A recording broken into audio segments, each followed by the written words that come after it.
Have you ever tried to speak Japanese and ended up using the same word over and over again? Like saying arigatou gozaimasu for literally everything? Well, you're not alone, because most people do this until they realize that there are way more natural words Japanese people use every day. Today I'm going to teach you 10 Japanese words that native speakers actually use in daily life, not the textbook versions. These are the kinds of words that make you sound like you live in Japan, not just visit Japan. Let's jump in. So let's talk about daily life basics. Our phrase 1, 2, 3 are going to be the basic ones. So the first one is naruhodo. Naruhodo. You probably already know so desu ne, but Japanese people often say naruhodo to show understanding. It means I see, or yeah, that makes sense. For example, この電車名古屋まで行きますよ. If someone said that to you, you can say, なるほど, arigatou gozaimasu. Essentially here, someone's telling you that this train is going to Nagoya, and you're answering, thank you very much. But not only that, you're saying, that makes sense. Thank you very much. It's very polite, natural, and actually works even in business settings. So just don't use it with your boss in a serious meeting because it can sound a little too casual there. Phrase number 2, it's yappari. Yappari. This one's a little tricky because it means just more than just as I thought. Japanese people use yappari like all the time when they confirm a guess or change their mind. For example, our first example is just as I thought, it started to rain. So I thought it was going to rain and now it's raining. You can say やっぱり雨が降ってきたね. やっぱり雨が降ってきたね. Or our second example is if you want to say actually, I said I was going to this place, but I decided not to go. You can say, やっぱり行くのやめる. やっぱり行くのやめる. It's emotional, it's very reflective, and one of those words that makes you sound fluent. All right, let's talk about our third phrase. It's めんどくさい. めんどくさい. Guys, this is real life Japanese. It literally means it's a hassle, right?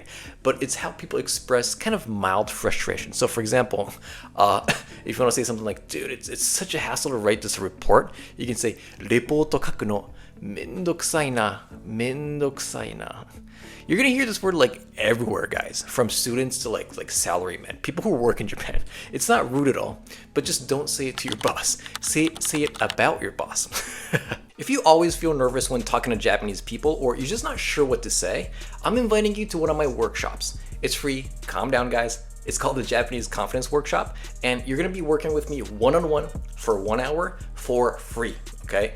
What are you gonna get? I'm going to teach you the exact words that you need to say when approaching people so that you don't feel nervous anymore. Go fill out the form from the link below and I'll see you there. Phrase number 4. This is ending the sentence with ke. Ke, okay. This ending shows that you're trying to remember something. So you're not only asking the simple question, if you use ke, if you put a ke at the end, you're kind of trying to confirm. It's like saying, it's A, isn't it? Or wasn't it? Correct me if I'm wrong, kind of thing, right? So for example, if you want to say, what time was tomorrow's meeting again? Like I asked you before, but I want to ask you again, right? What time was it from? You can say, 明日のミーティングって、明日のミーティング何時からだっけ? 何時からだっけ? Usually, I think you probably learned in textbooks that you could say, 明日のミーティングは何時からですか?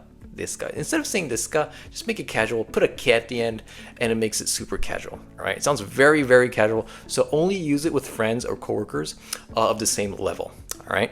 Phrase number 5 is ichiyo. Ichiyo. This one's pretty subtle. It means for now, just in case, or technically. Okay. It kind of softens your statement. Very Japanese, right? So, a few examples. The first example is 一応確認しておきます. 一応確認しておきます, which means I'll check in just in case. Just in case, right? It's very indirect, so if you wanna say that I studied but I'm still kind of not confident, instead of saying 勉強したけどまだ自信ない. 勉強したけどまだ自信ない, which means like I studied but I'm not confident, you can add a 一応 at the beginning. You can say just in case I studied, like for the test, but I'm like, kind of like still not confident. 一応勉強したけどまだ自信ない. It kind of softens what you're trying to say, the statement, okay? It's very humble and indirect. It's a very Japanese way of showing effort without kind of over-claiming, if that makes sense. Number 6 is very simple. It's さすが. さすが. This is pure praise. It means as expected, just as like expected, right? But be careful. It can sound it can sound kind of sarcastic depending on the tone, all right? So, for example, if you pass the test, or sorry, if a friend passed a test and he or she says, "Testo 合格したよ." Testo 合格したよ. You can say, "さすが." That means wow. But I knew you could do it. I knew you would make it, right? All right, we're moving on to our last three words. So the next three words, if you master these and if you actually use these in, with your friends or coworkers, this is gonna make you sound like a native speaker. All right. Phrase number 7. It's bimyo. Now, textbooks say that this means subtle, but Japanese people use it differently. It actually means not great. For example, if someone asked you, "How was the movie?" この映画どうだった? You can say, 微妙. I think most of you learned like 良くない or 楽しくない, like it wasn't fun. But if you say 微妙, it kind of means like not bad but not good either. It's the polite way to kind of say something was meh, right? So it's a really nice one. A lot of people who start using these words sound very sound like local Japanese people. So you should start using it too.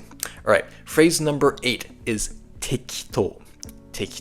This is another tricky one because depending on the context, it can also mean like appropriate or sloppy. All right, so for example, I'll give you the first example. この服仕事にも適当です。この服は仕事にも適当です。Like this outfit, the clothes that I'm wearing, is suitable for work, so it's appropriate. This is our first example, right? And the sloppy version is this. If you want to say like he always says random things, he's a very lazy, sloppy person. 彼はいつも適当なことを言います。彼はいつも適当なことを言います。So, same word, but completely different vibe. So, context, guys, is everything in Japanese. All right. So, moving on to our 9th phrase, okay? Phrase number 9 is なんとなく. Okay? This means somehow or for some reason. It's used when you can't kind of explain your reason clearly. For example, なんとなく今日は早く帰りたい. なんとなく今日は早く帰りたい, which means for some reason, like I don't know why, but I just feel like going home early today. It's a perfect example of how Japanese kind of captures feelings we can't really logically define. It's a really nice phrase. Guys, our last phrase, our 10th phrase is ちょうどいい. This is a must-know daily phrase. It means just right.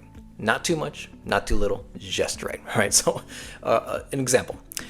This temperature is perfect. It could be the temperature outside. It could be like your bath. It could be like a shower. Whatever temperature you're going to talk about, right?